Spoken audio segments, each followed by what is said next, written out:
बात कह के अपनी बात को खत्म करता हूं कि कभी भी जीवन में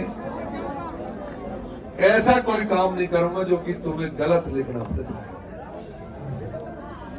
सम्मान दिल की गहराइयों से करूंगा आपका, कभी गलत काम के लिए नहीं कहूंगा।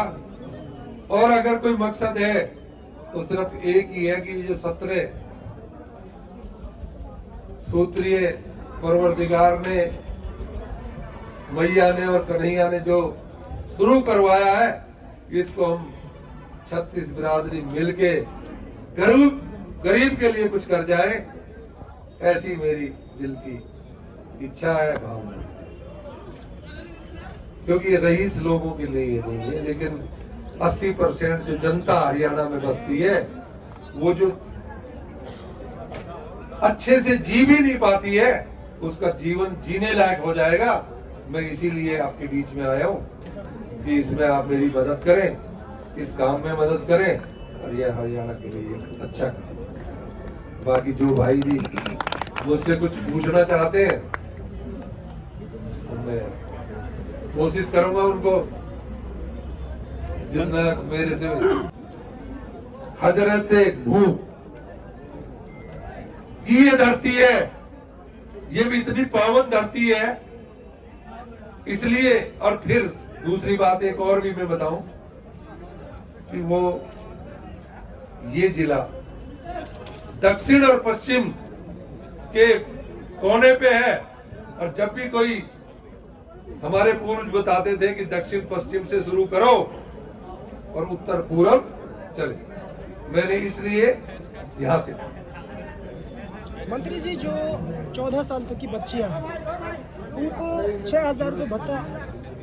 जी भैया, जो 14 साल तक की बच्चियां हैं उनको 6,000 रुपये भत्ता किस प्रकार से मिल सकता है? देखिए, जो 8वीं पास करेगी लड़की, या जो 8वीं में प्रवेश करेगी जो लड़की, उसको 6,000 जेब खर्ची सरकार को देनी होगी। अगर एक अच्छा जीवन बच्चों के लिए, लड़की पढ़ाओ, लड़की बचाओ, क्योंकि माँ बाप 8वीं क्लास तक उसे पढ़ाना चाहेंगे और उसको मायूस नहीं होना पड़ेगा उस बच्ची को। और लाखों बच्ची उस जेब खर्ची की वजह से या पैसा ना होने की वजह से, लाखों लड़कियां बीमार हो जाती हैं, बीमारी की भेंट चढ़ जाती है। इसलिए अगर वो हो जाएगा तो बेटी पढ़ाओ और बेटी बचाओ, उससे कहीं बड़ा काम हो जाएगा। क्या लगता नहीं है किसी भी सरकार के लिए 70 सूत्रीय मांगे पूरी करना बहुत बड़ा काम होता है? इसमें तो कोई दो राय नहीं,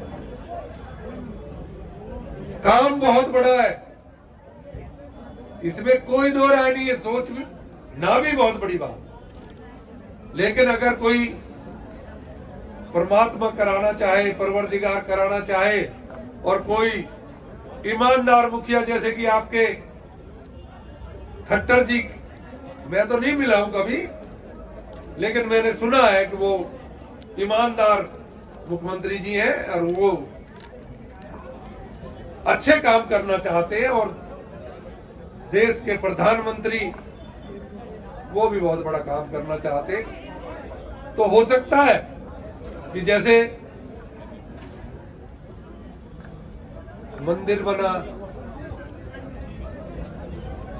तो मेरी ऐसी सोच है कि भगवान राम ने का जो मंदिर है, भगवान राम की जो सोच थी, जिस तरह से वो राज करते थे, मंदिर के साथ वो भी तो आना चाहिए। और वो ये था कि कोई मेरे राज में भूखा ना सो जाए और किसी भी व्यक्ति के साथ अन्याय ना हो जाए, चाहे वह स्वयं राजा ही क्यों ना हो। अगर वो दोषी है तो उसे सजा भुगतनी पड़ेगी, और अगर कितना भी गरीब आदमी है उसको न्याय चाहिए, तो आपको पता ही है, वो मिसाल आपको पता है कि उन्हें सीते माता को भी परीक्षा ले ली थी और त्याग हो गया था सीता माता, लेकिन इंसाफ का त्याग नहीं। जमीन पे सोना, और जो कार्य वो कर गए हैं, ऐसे कार्य करने वाले प्रधानमंत्री, मुख्यमंत्री, तो मेरे दिमाग में ये सोच आया कि अगर ये काम हो जाएगा तो एक्चुअली में सारी हिंदुस्तान की बात नहीं करता मैं कि वहां ये कार्य हो सकता है, या राम राज या अच्छा राज्य बन सकता है, प्रदेश बन सकता है। वो हरियाणा जो 3 तरफ दिल्ली के लगता है, और वहां पे विकास कराया जा सकता है, रोजगार बढ़ाया जा सकता है। और जब वो रोजगार बढ़ जाएगा, जब करने वाले कम और काम करवाने वाले ज्यादा हो जाएंगे, उसी दिन बेरोजगारी और जो ये मेरी डिमांड है सारी पूरी हो जाएगी। मंत्री जी, जो 17 सूत्री मांगे हैं, इसका साफ तौर पर मतलब ये है कि राजनीति का दमन करना। क्या लग रहा है कि आपके इस मिशन में यानी कि पूरी तरीके से सफलता मिल पाएगी? क्योंकि वादे और दावे तो बहुत किए जाते हैं, लेकिन इम्प्लीमेंट तो नहीं होता है। भाई, अगर आप मेरा विश्वास करोगे, मैंने इस कार्य इसीलिए शुरू किया है क्योंकि और भी बहुत से नेता करते हैं और अपनी राजनीति के लिए करती हैं। सबसे पहले तो मैं हरियाणा से कोई इलेक्शन नहीं लड़ूंगा जब तक जिंदा हूं। इस कार्य के लिए काम करूंगा, 17 सूत्रीय के लिए काम करूंगा, और हर हाल में जो मुझसे हो सकेगा वो कोशिश करूंगा और इसको लागू करवाऊंगा, और उन बच्चों को आगे बढ़ाएंगे जो इसको आगे चलाने में भी सक्षम हो, इसके लायक। सर, आपने अभी बहुत बड़ी बात की है, ना तो चुनाव लड़ूंगा, 17 सूत्रीय मांगों का आगे करवाऊंगा, तो सर कैसे करा पाएंगे इस तरीके से?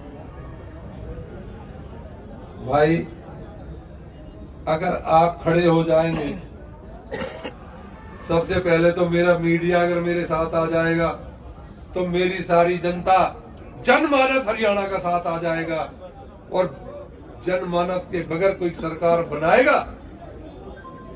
जहां तक मेरी बात है, बनने वाला बड़ा नहीं होता, ये जनार्दन बड़ी होगी, और जनार्दन, ये जनता जनार्दन मेरे साथ होगी, तो कोई काम करवाने में किसी तरह की क्या दिक्कत आ जाएगी।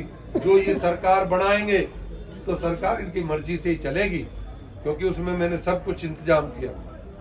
मैंने 17 सूत्रीय कार्यक्रम बनाया है, वो अगर लागू होगा तो वो उस पूरी कंडीशन के साथ होगा।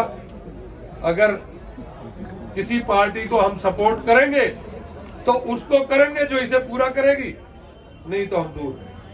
मंत्री जी, बात करें, आपने कहा है कि 14 साल से ऊपर की लड़की को 6,000 हम पेंशन देंगे, लेकिन सबसे बड़ा सवाल पैदा होता है कि हरियाणा सरकार इतनी सारी लड़कियों को पेंशन कैसे देगी? देखियो, ये मैंने जो अपना हिसाब लगाया है,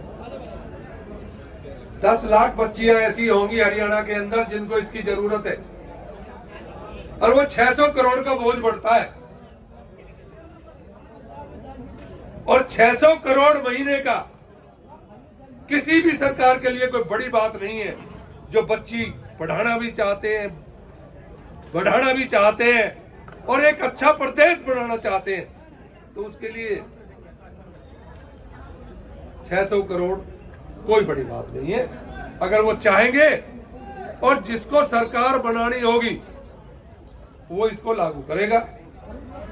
एक बात मैं आपको, इतने सारे बुद्धिजीवी बैठे हैं, मैं खुद भी नेता रहा हूं, मुझे इस तरह की बातें नहीं करनी चाहिए। मैंने सबसे पहले कहा है कि ईमानदार सरकार और सारे अफसर ईमानदार, और जितने वो ये मन से जब ये लगा देंगे कि भाई ईमानदार अफसर ने सही को सही करना है, तो रेवेन्यू में कहता हूं कि वो 4,000 करोड़ बढ़ जाएगा, अगर वो सही मायने से आए।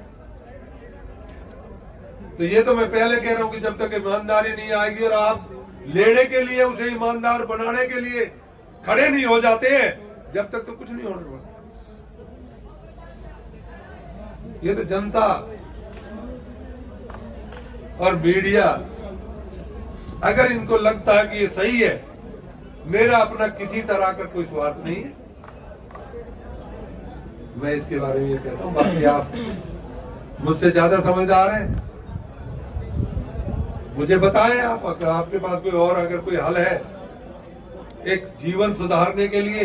एक आम आदमी को जीने का जीवन चाहिए बस, कि उसको बिलकना ना पड़े, उसको तड़पना ना पड़े, जब बच्चे बीमार हों तो माँ बाप को रोना ना पड़े। ये मेरा मकसद।